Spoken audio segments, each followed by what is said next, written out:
Hola a todos y bienvenidos a esta nueva entrega del curso Aspectos Básicos de la Investigación Clínica de Carbo. Hoy nos acompaña la doctora María del Rosario Forero.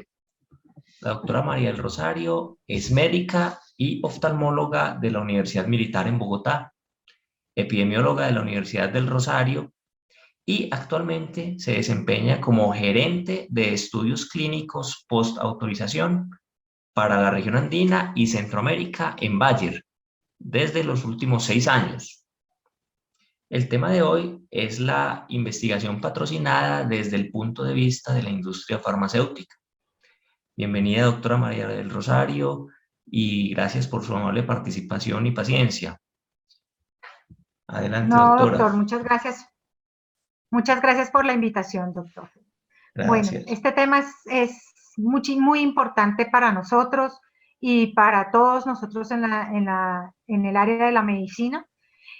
Como sabemos, la investigación clínica viene desde tiempo atrás creciendo en el mundo en la medida en que se van haciendo descubrimientos cada vez más complejos, medicamentos, eh, devices y toda esta tecnología nueva que viene para afrontar los nuevos retos de la medicina tiene que ser desarrollada mediante un rigor clínico y de investigación que cada vez estamos aprendiendo a manejar de una manera mejor.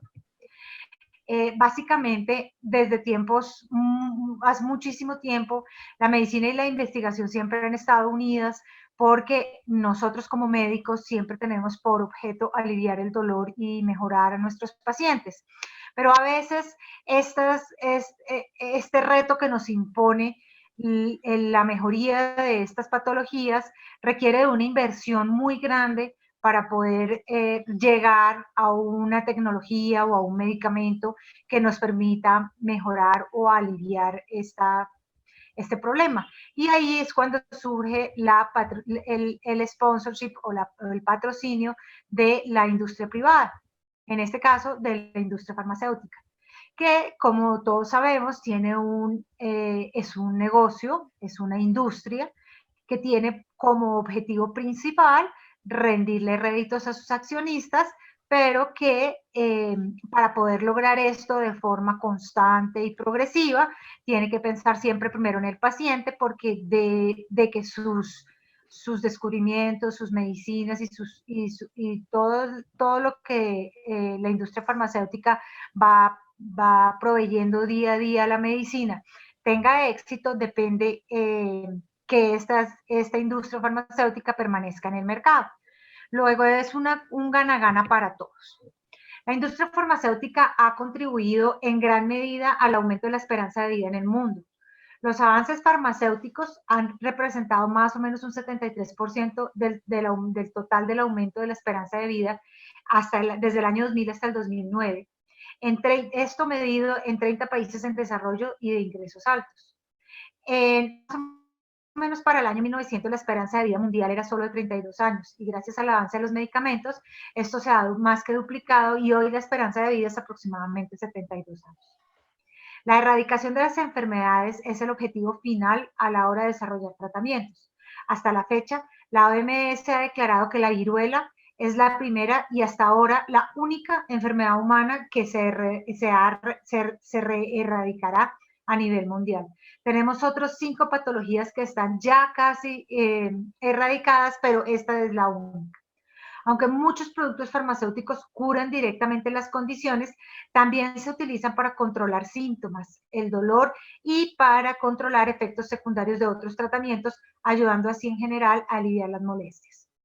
Las vacunas han prevenido muchísimas enfermedades y este descubrimiento que hoy se hace tan pertinente debido a nuestra pandemia que nos está azotando hace ya mucho tiempo, han prevenido y han aliviado a muchísimas personas de patologías que antes eran mortales. Y además de impulsar el progreso médico mediante la investigación, el desarrollo y la incorporación de nuevos medicamentos que mejoren la salud y la calidad de vida de los pacientes, la industria farmacéutica además es un activo clave para la economía mundial. La industria asume el costo de identificar nuevas entidades moleculares y de probarlas. Los ensayos clínicos constituyen la mayor parte del costo total estimado, que está entre 262 y 802 millones para llevar un solo nuevo medicamento al mercado. De todos los fondos para ensayos clínicos en los Estados Unidos, casi el 75% proviene actualmente de patrocinadores corporativos. Y los científicos empleados por las compañías farmacéuticas desempeñan también un papel crucial en la evaluación de la eficacia, la seguridad y la rentabilidad de todas estas nuevas tecnologías. Con la aprobación de la ley Bayh-Dole de 1980, el gobierno de los Estados Unidos marcó el comienzo de la era actual de cooperación entre la medicina académica y la industria. Por un lado, se encuentran los médicos, que tienen como responsabilidad principal para con sus pacientes, son los encargados de proporcionar la mejor atención médica posible y realizar las investigaciones de alta calidad para avanzar en el campo. Y por el otro están las compañías farmacéuticas, que tienen una responsabilidad ante sus accionistas y son los encargados de generar las ganancias para ellos. ¿Qué pasa cuando se unen estas dos cosas? Surgen los conflictos de interés. Los conflictos de interés son estas situaciones en las que los médicos se ven cuando tienen que, por un lado, prestar el mejor servicio posible a sus pacientes y por el otro lado, participar de la investigación clínica patrocinada, porque pues es la industria farmacéutica la que en la mayoría de los casos tiene los recursos para hacer esta investigación.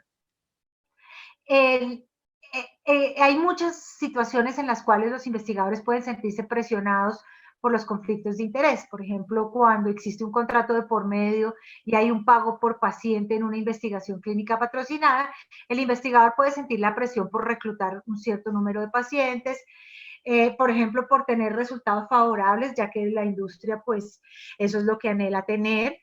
Puede ver coartada su libertad de publicar los resultados debido a que ha tenido que firmar muchas cláusulas de confidencialidad y muchos convenios con el patrocinador. Puede además tener conflictos de interés de orden académico por el deseo de tener un reconocimiento en su carrera o progresar en ella. Y básicamente la solución a todos estos conflictos de interés es la transparencia. La transparencia con la que nosotros actuemos, con la que actúe la industria farmacéutica y la transparencia con todos los entes que nos publican, nos controlan y nos revisan nuestros estudios clínicos. En los últimos años, la industria farmacéutica ha sobrepasado al gobierno en financiación. Aunque en el año 2000 el 60% de la financiación privada venía de la industria farmacéutica, el 70% del dinero para los ensayos clínicos venía de la industria farmacéutica y solo el 30% del gobierno. La evidencia de conflictos de interés, que ha sido evaluada por varias áreas terapéuticas en la literatura médica, se encuentra que ha ido aumentando proporcionalmente al aumento de esta investigación clínica.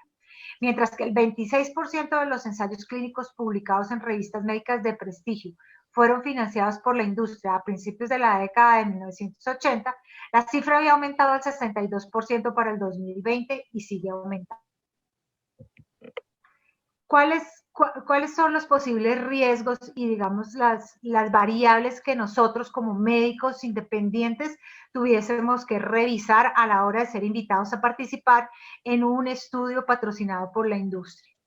Primero que todo, revisar que desde el principio esté muy claro cuál es el medicamento al que vamos a comparar esta nueva tecnología que vamos a probar, si el patrón de prescripción ya está definido, establecer cuál es el desenlace final antes de empezar el estudio, no a posteriori, hacer el enmascaramiento de los pacientes apropiadamente y reportar todos los eventos adversos que se presenten. No permitir que se haga manipulación estadística de los datos, evitar el efecto corruptor en los investigadores que evalúan los pacientes, o sea, tratar de que estos médicos no reciban una remuneración por la investigación per se, sino por los gastos que esta ocasiona. No permitir que se publiquen repetidamente los mismos resultados para no causar un impacto aumentado sobre estos resultados. Por esta razón, las revistas reconocidas solamente aceptan para publicación artículos o o documentos que no hayan sido previamente publicados en otra revista. Resaltar los hallazgos favorables al financiador y no publicar los desfavorables, esto también se puede corregir y ya ahorita vamos a hablar, y hacer un enmascaramiento de la autoría científica. Para todos estos riesgos que se nos presentan cuando participamos en la investigación con la industria farmacéutica, tenemos 4 formas muy fáciles de controlar y manejar para que no nos veamos manipulados y cayendo en este tipo de problemas. Primero es revisar el protocolo de investigación, que sea un protocolo que esté completo, robusto. No importa qué tan largo sea, lo importante es que absolutamente todos los procedimientos estén descritos de una manera clara, científica, académica. Todas las variables deben estar descritas, los métodos estadísticos deben ser definidos previos al estudio, los desenlaces, los criterios de inclusión y exclusión deben ser lo más precisos posibles, evitar la generalidad. Seguir las buenas prácticas de farmacovigilancia, que en sí lo que nos dice es que tenemos que hacer un reporte puntual y completo de todas las reacciones adversas que se presentan durante el estudio, ya sea que consideremos que estén o no relacionadas con la tecnología que estamos evaluando. Puede ser, por ejemplo, que no tenga nada que ver, pero al presentarse durante una investigación clínica, las buenas prácticas de farmacovigilancia nos recomiendan reportar al patrocinador y a la autoridad regulatoria todos los eventos adversos que aparezcan durante el estudio. Lo tercero es permitir el control de calidad en el reclutamiento. ¿Cómo se permite el control de calidad del reclutamiento? Haciendo unas monitorías estrechas por una parte tercera, que no sea ni el sponsor ni el investigador, que nos permite identificar si ha habido errores o falsedades a la hora de incluir la información de los pacientes en el sistema de captura de datos. Recordando aquí siempre que hay que respetar los derechos de los pacientes a la privacidad de datos y que esta información usualmente está codificada y la única persona que tiene acceso a saber quiénes son los pacientes es el investigador principal. Y seguir, por último, las buenas prácticas de publicación. Básicamente, las buenas prácticas de publicación lo que nos permiten es que podamos asegurar que los datos que se presentan en este documento hayan sido debidamente, digamos, concluidos de una investigación que ha pasado por algún grado de verificación, que los autores se hacen responsables de lo que están escribiendo, que han participado en todas las fases de elaboración, desde la fase de revisión del protocolo hasta la de revisión del reporte final, para poder hacerse responsables y que se va a evitar lo que se denomina el cherry picking, y es que vamos a evitar escoger qué publicamos o no. Por eso una buena práctica es siempre, siempre, siempre publicar al final, no importa los resultados. Puede que los resultados no nos gusten tanto o nos gusten mucho, pero para evitar este sesgo de publicación, nosotros debemos comprometernos desde el principio que los resultados del estudio van a ser publicados en una lista revisada por pares y no importa su resultado final. Perdón. Para mitigar ese riesgo, entonces, existe desde 1990 la ley que define los conflictos de interés, y en el 2004 se publica por primera vez las guías que se llaman las relaciones financieras y los intereses en la investigación que involucra los sujetos humanos.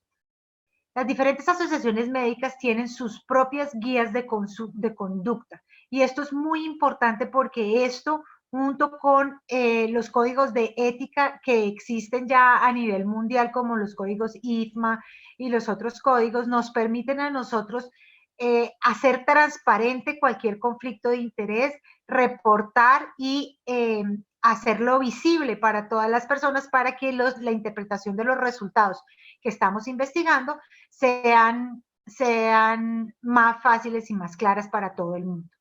Existen los comités de ética, que también son los encargados de velar por el bienestar de los pacientes y porque la investigación se haga de la manera que mejor preserve los derechos y deberes de los pacientes, y están las políticas propias de los diferentes centros académicos de investigación, en la cual, por ejemplo, en la mayoría de los investigadores están obligados a publicar sus resultados.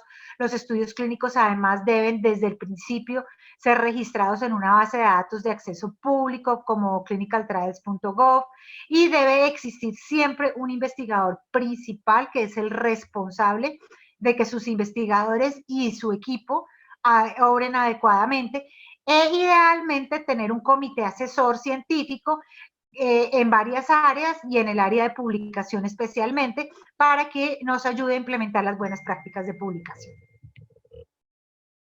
Entonces, ¿cómo hacemos para ser transparentes? Entonces, siempre debemos declarar públicamente la existencia de potenciales conflictos de interés, tanto como en el consentimiento informado que se le da a los pacientes, como en las actividades docentes, en las presentaciones y en todas las publicaciones que hagamos como médicos.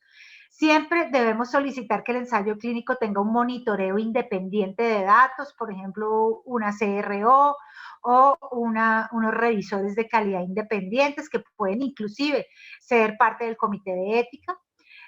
Suspender las relaciones económicas que creen conflictos reales o potenciales que pongan en riesgo la independencia del investigador.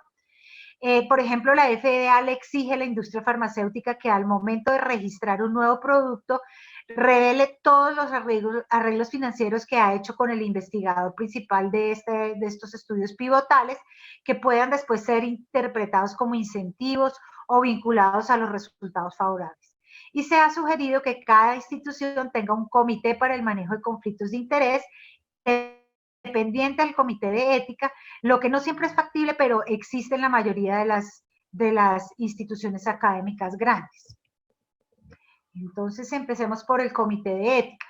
El comité de ética es un grupo de personas que tienen una formación profesional diversa y que lo que hace es una revisión independiente de los estudios que los investigadores presentan para poder ser desarrollados en humanos. La finalidad principal de los comités de ética es proteger a los pacientes, a los participantes del estudio clínico. Según las normas de la Organización Mundial de la Salud, se requiere que algunos de sus integrantes estén formados en el área de la ciencia y la investigación, otros tengan formación profesional no científica, de manera que haya una revisión balanceada. Estos integrantes pueden inclusive tener un representante comunitario, una trabajadora social, un abogado, una enfermera. Y debe haber diversidad en sexo, en edad, en origen étnico y cultural entre los integrantes del comité, para que haya una evaluación lo más completa en 360 grados del protocolo que se presenta.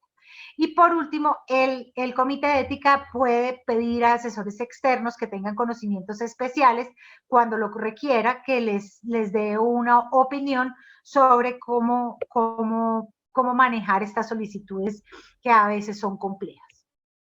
Los códigos de conducta, básicamente las consideraciones éticas de los códigos de conducta son las más importantes. Fundamental es la autonomía del investigador. Se dice que el investigador es autónomo de decidir en qué investigaciones, en qué estudios clínicos participa o no, y además las sociedades científicas o académicas también tienen que ser autónomas para poder evaluar de una forma muy imparcial los pros y los contras y poder tomar una decisión lo más justa posible. Siempre tener en mente la protección de las personas, de los pacientes, sobre todo de los pacientes que tienen alguna dificultad para consentir, tener siempre los testigos a la firma del consentimiento, el representante legal, y velar siempre por el bienestar de los pacientes y porque el paciente y su familiar entiendan de qué se trata. Siempre buscar el bien.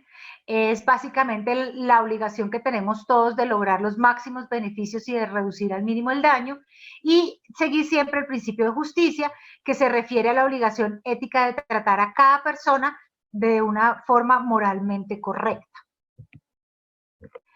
Luego vienen las buenas prácticas clínicas, que son otro set de guías que nos ayudan a que en nuestro consultorio, en nuestro centro de investigación, nosotros podamos siempre velar por la protección de los derechos y la seguridad de los pacientes, para poder que nuestros datos sean creíbles, para poder seguir al pie de la letra el protocolo y poder interpretar lo que este protocolo nos pide que hagamos.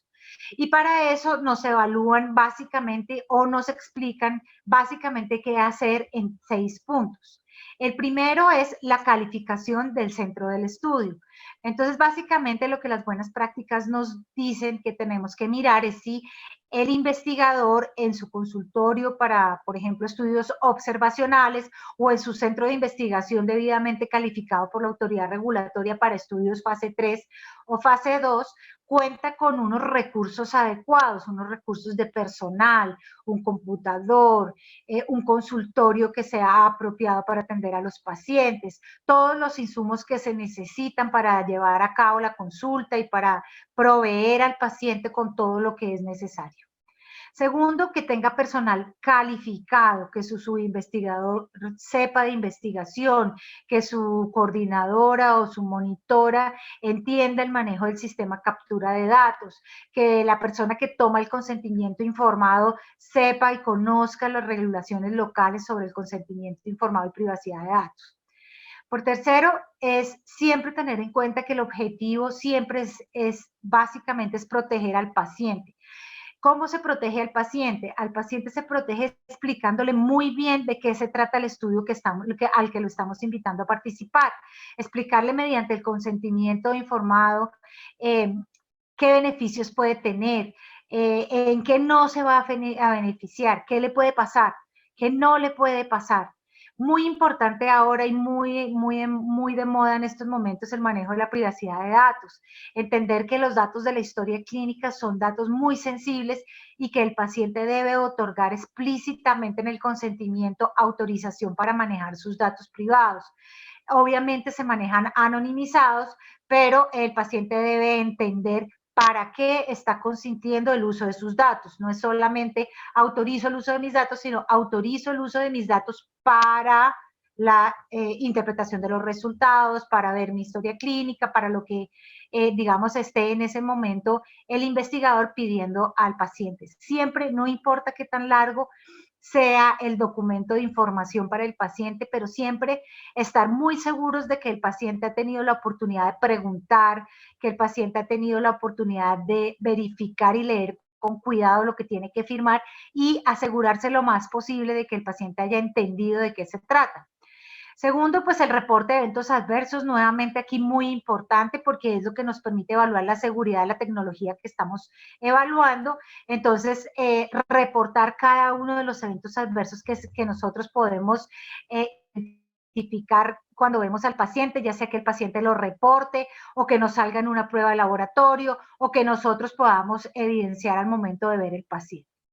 Cumplir todos los procedimientos que están dentro del protocolo al pie de la letra, que no haya desviaciones del protocolo. Esto es muy importante para que los datos sean todos homogéneos y los resultados puedan tener un valor mucho mayor.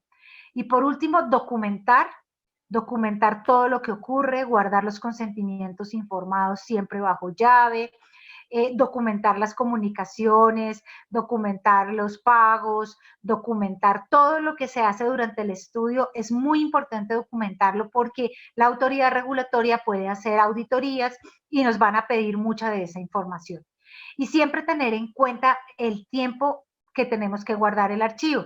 A veces todos estos folders nos ocupan mucho lugar, nos trasteamos, nuestro consultorio es pequeño, no tenemos un archivo muy grande, pero tenemos que recordar que según la ley colombiana son 15 años para guardar toda la información de los estudios clínicos. Y en mi caso particular, que trabajo en una multinacional alemana, nos guiamos por las normas de la Unión Europea y son 25 años que nos exige la autoridad regulatoria más estricta para guardar nuestra documentación. Y por último, las buenas prácticas de publicación. Las buenas prácticas de publicación comprenden muchas aristas que son muy importantes, pero la más importante es definir quién es autor y a quién se le agradece y quién realmente se considera un autor de este estudio o de esta publicación. Entonces, un autor tiene que participar en todas las fases del desarrollo del estudio clínico. Tiene que participar en la formulación del problema y de la hipótesis, tiene que haber participado en el desarrollo y el diseño del protocolo, tiene que haber participado en la revisión de los resultados, en la interpretación y en la discusión de estos resultados, tiene que participar activamente en la creación del manuscrito mediante revisiones, ediciones, comentarios que sean, que aporten a que estas publicaciones sean cada vez más valiosas. Tiene que tener un papel muy importante en la versión final y haber participado, aunque sea en una parte del escrito del texto. Ya como ya dijimos, debe haber participado en la interpretación de los resultados y él puede o no haber sido el generador de la idea central, pero sin embargo debe haber participado en todas las etapas del desarrollo, como ya les dije. ¿Por qué esto es importante? Porque todas las personas que listamos como autores en una publicación son responsables de lo que dice ahí y podrán ser sujetos a preguntas, a cartas al editor y a otros autores que los contraviertan, y por eso deben tener muy claro en qué manuscrito están participando, cómo se llevó a cabo el estudio, por qué se llegó a esa conclusión, cómo se llegó a esa conclusión y cómo se redactó el paper para que pueda responder digamos, ante los editores y sus pares esto que está proporcionando. Y pues eso era básicamente el resumen que yo les traía de la investigación clínica patrocinada. Me gustaría saber si hay alguna duda, alguna pregunta, o si quieren que hablemos de algún otro tema que sea de interés. Doctora María, muchas gracias. Muy interesante su charla. Es básicamente esto pues lo que necesitamos saber, y es que, como usted dice, la industria farmacéutica es una fuente muy importante de ingresos que puede ayudar pues a los investigadores y a los grupos de investigación. Y yo creo que quedó pues claro ahora con las vacunas contra la COVID-19 la importancia de la industria farmacéutica para la salud en el mundo, que se aceleró el desarrollo de productos que de pronto estaban basados en tecnologías que hubieran tardado muchos años, pero que ya llevaban algún adelanto gracias al esfuerzo pues de la industria que las iba desarrollando como con miras a un desarrollo futuro.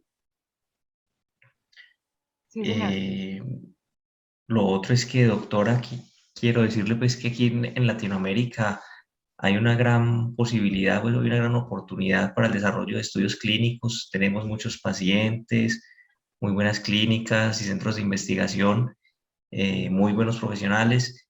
Sin embargo, todavía pienso o siento que estamos en pañales, ¿no le parece? Sí, esa es una realidad que desde mi trabajo veo día a día, pero que también veo con gran satisfacción que cada vez hemos crecido. Desde hace 6 años que, digamos, se creó esta posición para esta parte del mundo. Nosotros al principio empezamos con un estudio global de Bayer y en este momento llevamos casi 7 estudios. Hemos hecho hemos dejado una huella en Bayer Global, y esto debe ser igual para las demás industrias, como país y como región, de que, como usted dice, tenemos magníficos profesionales, tenemos muy buenos centros, estamos muy bien capacitados y tenemos una autoridad regulatoria que, aunque se demora muchas veces en aprobar, es mucho más rápida que otras, como por ejemplo en Brasil o en otros países. Entonces, digamos que es un compromiso de todos que cuando participemos en un estudio clínico lo hagamos con mucha seriedad, con mucho compromiso, que cuando nos haga una auditoría, estas compañías que nos identifican a nosotros, los países en desarrollo, como que no tenemos ese potencial de investigación, podemos demostrar que sí lo tenemos, porque tenemos los pacientes, tenemos los médicos, tenemos los centros de investigación y cada vez estamos siendo reconocidos un poco más. Tenemos que, como investigadores, mi sugerencia es no comprometerse a cosas que no se puede. Desde mi cargo a veces hago factibilidades para estudios globales muy grandes, en los cuales a veces el investigador se compromete con un número muy grande de pacientes o con una cantidad de cosas a las que al final no va a poder cumplir. Y ahí es cuando a nosotros comenzamos a quedar mal, porque a nosotros nos comparan en estos estudios globales, invitan a 30 países a participar. Y entonces entre esos 30 países está Japón, está el Reino Unido, está España, está Canadá, están los Estados Unidos y está Colombia. Y si Colombia se compromete con 120 pacientes y al final del estudio solamente reclutó 20 y los demás países completaron o pasaron su reclutamiento, esto nos crea una mala fama y al siguiente estudio no nos van a invitar. Entonces, es muy importante que nosotros, siempre que nos hagan una factibilidad a la industria, a nosotros como investigadores, seamos realistas. No nos ilusionemos con lo que pensamos que podemos hacer, sino comprometámonos con lo que sabemos que sí podemos hacer. No nos comprometamos tampoco con cosas que aquí no se hacen. Por ejemplo, muchas veces preguntan sobre algunas pruebas que se hacen en las consultas de algunos otros países que nosotros en nuestro país no hacemos, y cuando nos comprometemos a hacerla y resulta que al final cuando revisan los resultados nunca aplicamos ese cuestionario o nunca hicimos esa prueba de laboratorio porque no es nuestra práctica y no lo hacemos en este país, pues vamos a quedar mal comparado con el resto del mundo. Entonces, mi recomendación es siempre que estemos en una factibilidad para un estudio, ser siempre realistas. Yo sé que nosotros en Colombia queremos mostrar todo lo que somos y la manera de mostrarlo es siendo siempre poniéndose las metas que uno puede cumplir. Sobre todo cuando está medido, digamos, con la misma regla con la que miden a todos los países del mundo. A China, que recluta millones y millones de pacientes, o a Japón, que es supremamente estricto en todas las normas y cumplen, ellos están supremamente regulados por su autoridad regulatoria, entonces allá es, digamos, muy fácil seguir las indicaciones de un estudio alemán porque las regulaciones locales son muchísimo más estrictas, entonces esto les parece fácil. A nosotros para poder cumplir tenemos que ser realistas y cada vez nos están invitando más. Qué bien, doctor, eso es una muy buena noticia, pero en pocas palabras se puede decir que tenemos un gran potencial para trabajar en este Sí, tipo de estudios. Yo pienso que una sí, de las sí. recomendaciones es que se trabaje en equipo con personas o grupos expertos, las universidades, los hospitales universitarios, etcétera. Sí, claro, eso es muy importante, el respaldo académico de una universidad o de una institución académica es muy importante, pero también, por ejemplo, en el caso de los estudios posautorización, también se puede hacer un estudio en un consultorio, en el consultorio de un doctor que tenga los pacientes, que tenga los recursos y sobre todo que quiera hacer la investigación, porque hacer investigación no es fácil y requiere de tiempo y desafortunadamente en nuestro país nuestras instituciones académicas muy rara vez nos dan el tiempo para hacer investigación. La investigación siempre la hacemos en nuestro tiempo libre, en el momento en que uno no está viendo pacientes o operando o atendiendo, digamos, las labores administrativas de la institución.